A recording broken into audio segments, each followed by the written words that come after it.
the cloud, the seasons and the seas. With no beginning nor end, you are eternally present, and from you the worlds are born.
The overall structure and form of an Indian temple is based on a mandala.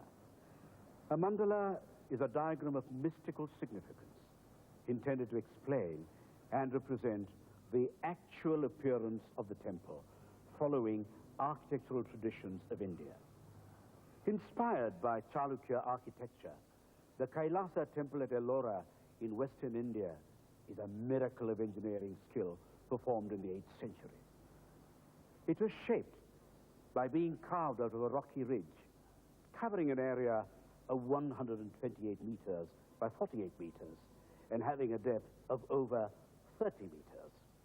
The rock was chiseled out on all sides to become transfigured into a monolithic temple complex reflecting its mandala. This temple is dedicated to Shiva.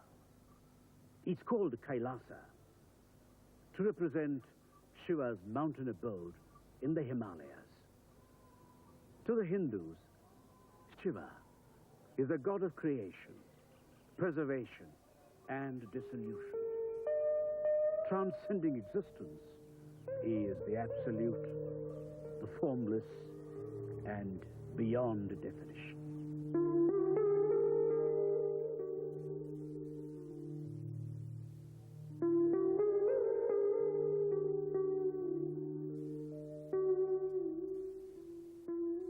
Shiva, the all-pervasive, god of at least 1,000 names, has possibly an equal number of faces.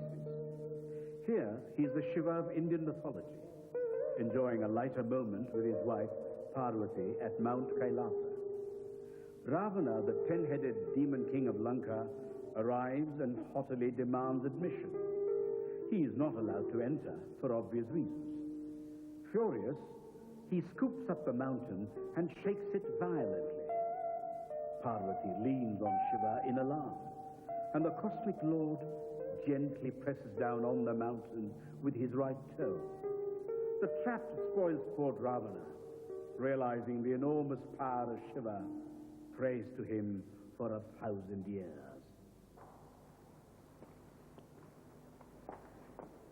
But there are as many sides to the character of Shiva as there are numerous myths about him. In the Rig Veda, India's most ancient and sacred text, compiled about 3,500 years ago, there is a graphic tale of the emergence of Shiva as Rudra. From the timeless void that is nameless, because it was neither in existence nor non-existent, Shiva emerged as Rudra, the fiery god of rage, armed with his hunter's bows and arrows, to take revenge upon Prajapati, the lord of procreation, for having released his seed on virgin earth.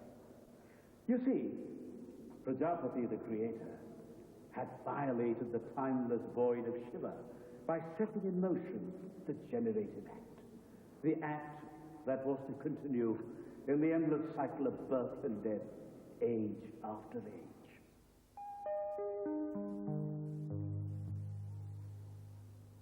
Tracing panels of the cave walls illustrate the complementary character of Shiva. Compassion with retribution, life with death. And Shiva as Nataraja is a lord of dance. His dance, a metaphor for the cycle of creation and dissolution, measures the rhythms of the cosmos, while his right foot pins the dwarf of unconsciousness to the earth. His left is raised in a gesture of freedom, indicating the whole universe.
Ganga jade vibhrato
We are at Mahabalipuram on the east coast of the southern state of Tamil Nadu. Located on the shoreline is a 7th century temple, which is valued as one of the most precious architectural achievements of India. There were several more, but sadly they have been eroded and swallowed by the sea.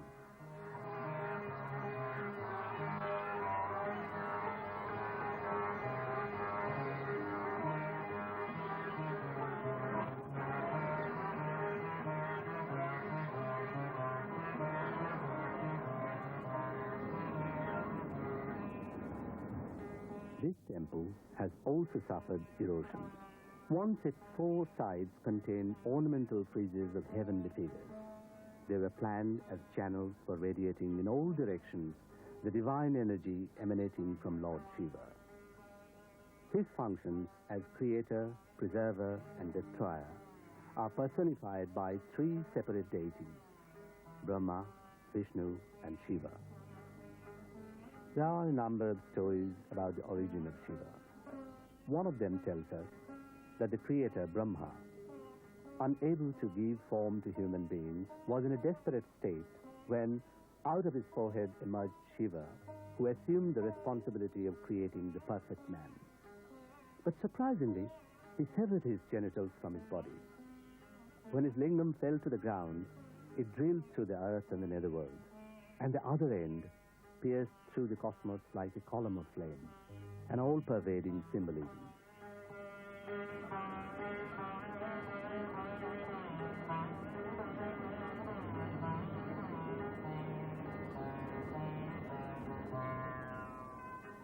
Similar to Shiva, his consort Parvati has many a form, each with a specific name. Here, she is Simhabahini, the lion rider. And here she is Mahishamardini, emerging out of the collective energy of the gods angered by their defeat at the hands of the buffalo demon. She is Prakriti, cosmic energy, just as Shiva is Purusha, all-pervading spirit.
This temple at Kanchipuram is a storehouse of facts and living myths.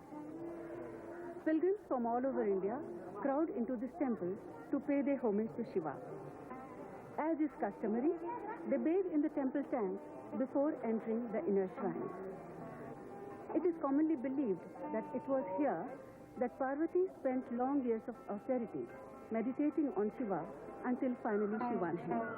In its innermost shrine, this temple contains the Prithvi Lingam, the lingam that represents the earth. It is carefully protected by the priests for the visiting devotees alone.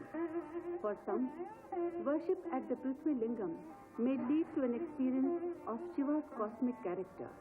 For others, it will be a religious ritual, a formal acknowledgement.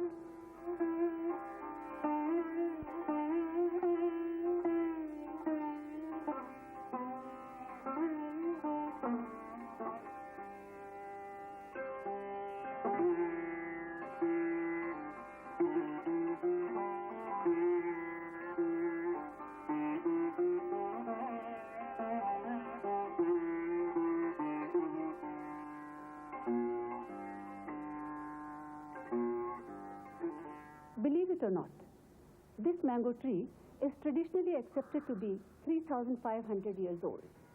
Nevertheless, during the hot weather, this has the distinction of producing 4 different types of mangoes. This tree perhaps is as old as the Rig Veda, which speaks of the emergence of Shiva at the beginning of time. Shiva is the lord of this mango tree, and the temple is named after him. Mythology tells us that Parvati spent long years of austerity meditating on Shiva till she found him as her consort.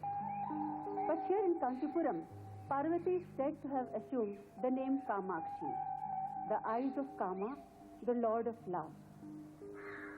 Had it not been for Kama, Shiva, the ascetic god, might still have been without his feminine counterpart.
This temple in Chidambaram is the shrine of Shiva as Nataraja, the Lord of Dancers.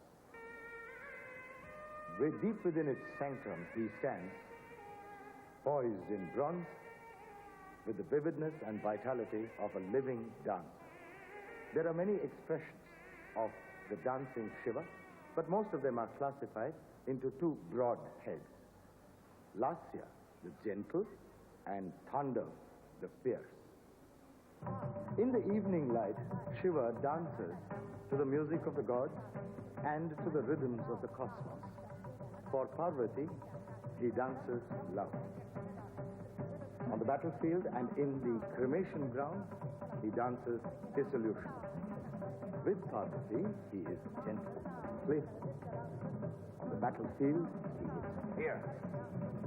And in the cremation ground, horrifying.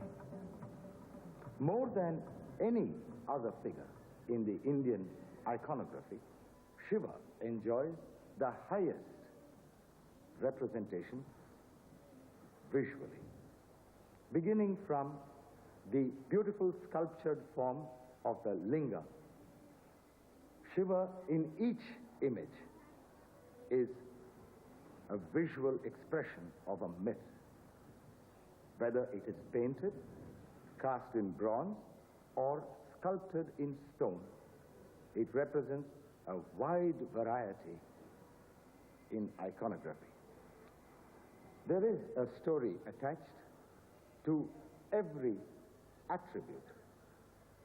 The trident, the snake, the skull in his crown, the earrings, and the vehicle, the bull.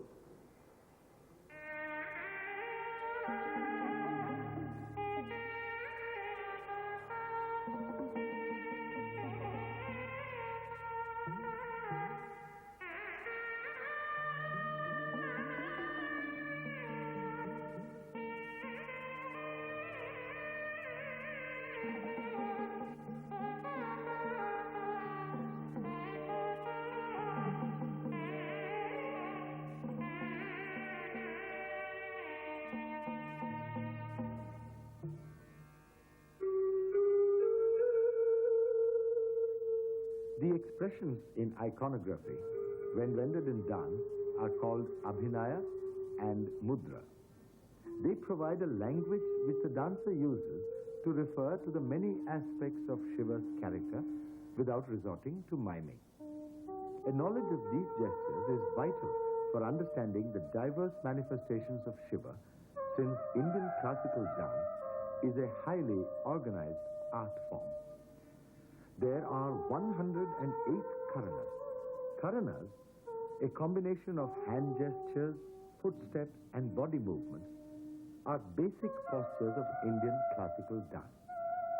Like syllables in a word, the karanas, when placed in relevant order, make each movement meaningful to the extent of evolving a theme.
अद्भुत रसो अद्भुत रसो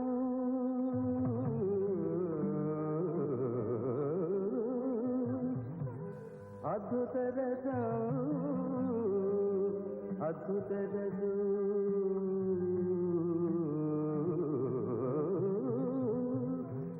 अद्भुत रसो अद्भुत रसो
Between the 4th and 2nd centuries BC, a remarkable scholar named Kanada introduced a new materialistic philosophy called Vaisheshik Darshan.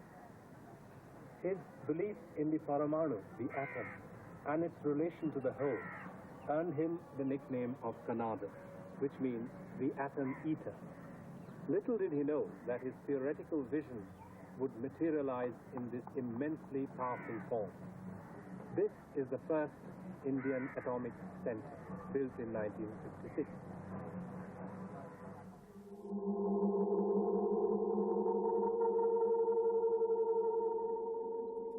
Contemporary scientific theory no longer views fundamental particles as pieces of inert matter and the vacuum as an empty void, but as seats of energy and incessant activity involving multiple acts of creation and annihilation.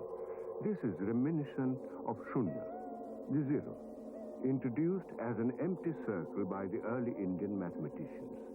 It's a symbol of the cosmos, empty but vast, nothing in itself, yet a whole. From the earliest times, man has speculated on his connection with the cosmos. The stars and planets, with their apparently irregular and unpredictable movements, were associated with gods. In India, the constellation of Orion was associated with Rudra, the fiery god of rage. The appearance of this constellation during the spring and autumn, the two seasons of deadly diseases, might have led to its identification with Rudra, the god of destruction.